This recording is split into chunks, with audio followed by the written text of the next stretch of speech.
بسم اللہ الرحمن الرحیم۔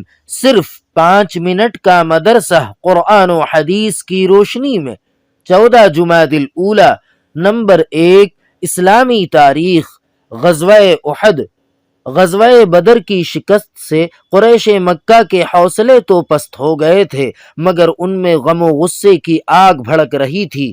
اس آگ نے ان کو ایک دن بھی چین سے بیٹھنے نہ دیا۔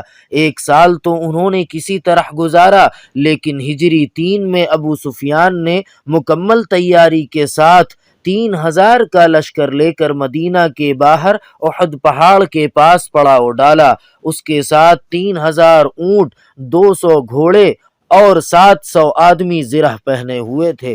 رسول اللہ صلی اللہ علیہ وسلم شوال 3 ہجری میں نماز جمعہ ادا کر کے 1000 مسلمانوں کو لے کر احد کی طرف روانہ ہوئے، مگر عین وقت پر منافقوں نے دھوکہ دے دیا اور عبداللہ بن ابی اپنے 300 آدمیوں کو لے کر واپس ہو گیا۔ اب مسلمانوں کی تعداد صرف 700 رہ گئی۔ احد کے مقام پر لڑائی شروع ہوئی اور دونوں جماعتیں ایک دوسرے پر حملہ آور ہوئیں۔ اس جنگ میں مسلمانوں کو پہلے فتح ہوئی، مگر ایک چوک کی وجہ سے جنگ کا پانسا پلٹ گیا۔ نمبر 2، حضور صلی اللہ علیہ وسلم کا معجزہ، حرام لقمے کا گلے سے نیچے نہ اترنا۔ ایک مرتبہ رسول اللہ صلی اللہ علیہ وسلم کسی کی نماز جنازہ پڑھ کر واپس آ رہے تھے۔ راستے میں ایک آدمی ایک عورت کی طرف سے کھانے کی دعوت دینے آیا تو حضور صلی اللہ علیہ وسلم نے دعوت قبول فرما لی اور رسول اللہ صلی اللہ علیہ وسلم اپنے صحابہ کرام کے ساتھ اس عورت کے گھر تشریف لے گئے۔ جب کھانا سامنے رکھا گیا تو سب سے پہلے حضور صلی اللہ علیہ وسلم نے لقمہ اٹھایا اور پھر صحابہ کرام نے کھانا شروع کر دیا، لیکن وہ لقمہ حضور صلی اللہ علیہ وسلم کے گلے سے نیچے نہیں اتر رہا تھا۔ تو آپ صلی اللہ علیہ وسلم نے فرمایا، مجھے لگتا ہے یہ بکری مالک کی اجازت کے بغیر ذبح کی گئی ہے۔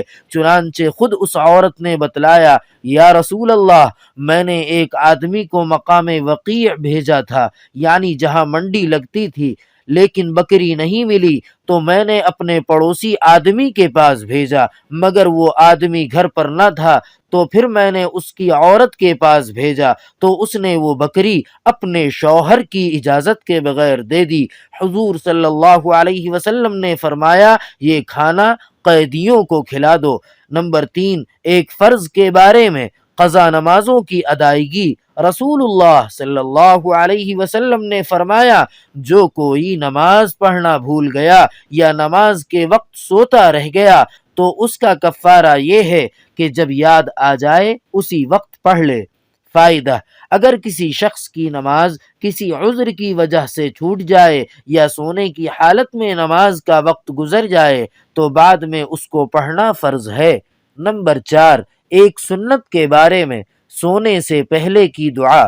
رسول اللہ صلی اللہ علیہ وسلم جب سونے لگتے تو یہ دعا پڑھتے، اللہم بسمک اموت و احیا۔ ترجمہ: اے اللہ، میں تیرے ہی نام سے مرتا ہوں اور جیتا ہوں۔ نمبر 5، ایک اہم عمل کی فضیلت۔ اچھا مسلمان، حضرت ابو موسیٰ رضی اللہ تعالی عنہ نے رسول اللہ صلی اللہ علیہ وسلم سے پوچھا، سب سے اچھا مسلمان کون ہے؟ آپ صلی اللہ علیہ وسلم نے فرمایا، وہ شخص جس کی زبان اور ہاتھ سے مسلمان محفوظ رہیں۔ نمبر 6، ایک گناہ کے بارے میں، ایمان کو جھٹلانا۔ قرآن پاک میں اللہ تعالی فرماتا ہے، جس شخص نے بخل کیا اور لاپرواہی کرتا رہا اور بھلی بات یعنی ایمان کو جھٹلایا تو ہم اس کے لیے تکلیف و مصیبت کا راستہ آسان کر دیں گے، یعنی جہنم میں پہنچا دیں گے۔ نمبر 7، دنیا کے بارے میں، آخرت کی کامیابی دنیا سے بہتر ہے۔ قرآن پاک میں اللہ تعالی فرماتا ہے، تم لوگوں کو جو کچھ دیا گیا ہے وہ صرف دنیاوی زندگی میں استعمال کی چیزیں ہیں، اور جو کچھ اجر و ثواب اللہ کے پاس ہے وہ اس دنیا سے کہیں بہتر اور باقی رہنے والا ہے، اور وہ ان لوگوں کے لیے ہے جو ایمان لائے اور اپنے رب پر بھروسہ رکھتے ہیں۔ نمبر 8، آخرت کے بارے میں، ایمان کی برکت سے جہنم سے چھٹکارا۔ رسول اللہ صلی اللہ علیہ وسلم نے فرمایا، جب جنتی جنت میں چلے جائیں گے اور جب جہنمی جہنم میں چلے جائیں گے تو اللہ تعالی فرمائے گا، جس کے دل میں رائے کے دانے کے برابر بھی ایمان ہو اسے بھی جہنم سے نکال لو۔ چنانچہ ان لوگوں کو بھی نکال لیا جائے گا جن کی یہ حالت ہوگی کہ وہ جل کر انتہائی کالے ہو گئے ہوں گے، اس کے بعد ان کو نہر حیات میں ڈالا جائے گا تو اس طرح نکل کر آئیں گے جیسے دانہ سیلاب کے کوڑے میں کھاد اور پانی ملنے کی وجہ سے اگ آتا ہے۔ نمبر 9، طب نبوی سے علاج، بیماروں کو زبردستی نہ کھلانا۔ رسول اللہ صلی اللہ علیہ وسلم نے فرمایا، اپنے بیماروں کو زبردستی کھلانے پلانے کی کوشش نہ کرو، کیونکہ خدا تعالی انہیں کھلاتا پلاتا ہے۔ نمبر 10، نبی صلی اللہ علیہ وسلم کی نصیحت۔